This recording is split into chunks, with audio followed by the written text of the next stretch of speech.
Alhamdulillah, Allahumma salli ala Sayyidina Muhammad. Ini malam ini kita sedang melaksanakan pemotongan sapi dari bantuan Presiden Republik Indonesia.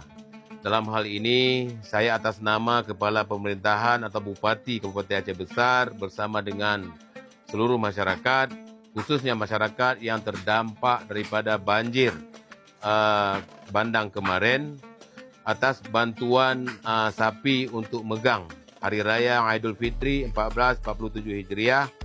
Mudah-mudahan bantuan ini bisa dimanfaatkan sebaik-baiknya oleh masyarakat yang korban, yang akan disalurkan 905 KK dengan 49 kampung dan juga 10 kecamatan. Mudah-mudahan ini bisa bermanfaat, dan sekali lagi terima kasih yang sebesar-besarnya kepada Bapak Presiden Republik Indonesia, Bapak Prabowo Subianto. Demikian, terima kasih. Assalamualaikum warahmatullahi wabarakatuh.